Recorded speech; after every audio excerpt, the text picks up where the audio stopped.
Well, sins to avoid in Matthew chapter 13.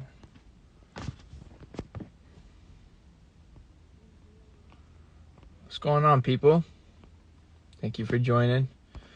For those of you who don't know me, I'm Tori. I'm the one who runs this gospel account. I guess you can say I'm running it for Jesus, right? But last time I went live, guys, I went over Matthew chapter 13, all the lessons, and I read the whole entire chapter for you guys. For those of you who haven't read Matthew chapter 13, I encourage you guys to go read it for yourselves. It's amazing. It'll bless you, I promise you. It's beautiful. So today I'm just going to go over just the sins to avoid in Matthew chapter 13.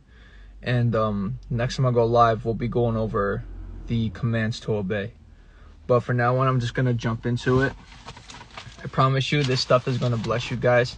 It's my Bible study, and I'm just currently sharing it with you because our commands as Christians is to share what we learn from the Word, right? Because it's truth, and it will bless somebody. You know, if you help someone, you help everybody, right? Because if you plant, like in Matthew chapter 13, seeds that are planted in good soil become fruitful later on when they grow into a tree. But here we go. I'm just gonna read to you guys. So I'll just start from number 1, from all the sins to avoid. That's what I'm reading today. So starting from number 1, hardness, right? Hardness of heart, which is basically willfully rejecting God's word or refusing to understand it. Number 2, superficial faith, which is basically shallow belief, right?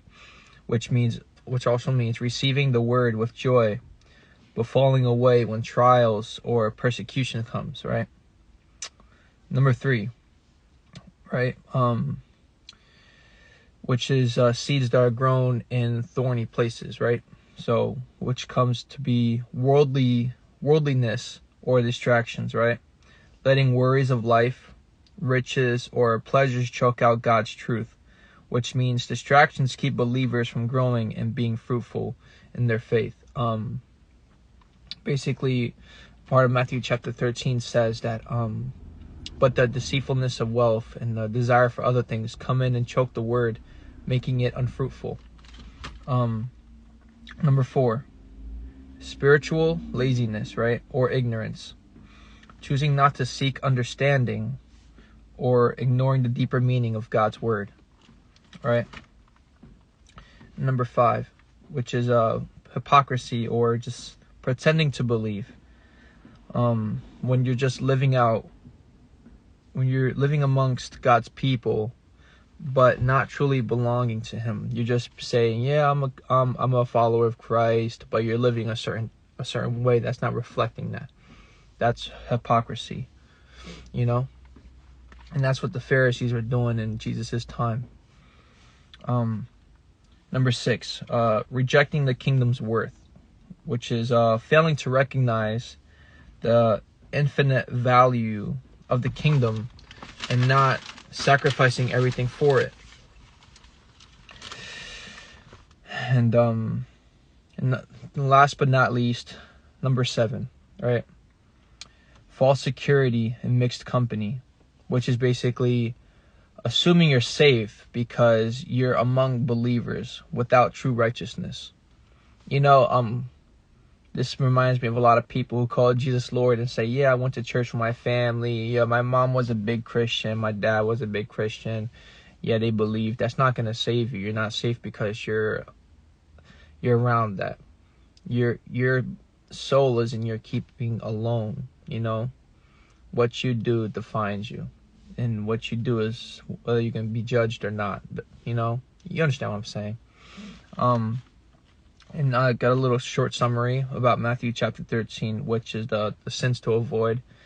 It warns us to avoid spiritual apathy, hypocrisy, worldliness, and superficial faith. Instead, you should pursue understanding and treasure God's kingdom and allow His word to transform your life deeply and fully.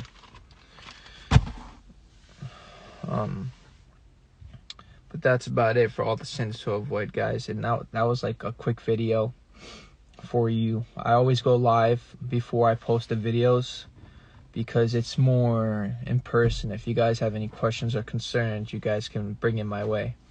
And you're welcome. I always love doing God's will. You know, sometimes I'm uncomfortable doing this, but I do it for the sake of you guys. And when it comes to doing God's will, I'm always ready to do it, but it doesn't make it easy. You know, sometimes we do God's will, it's never sometimes it's not easy, and sometimes it's very hard. You have to make sacrifices, but you know, he knows better, and you do get a reward out of it on earth and in heaven. The best part about heaven is eternal rewards, you know. But anyway, you guys have a beautiful day. I love you all. God bless you.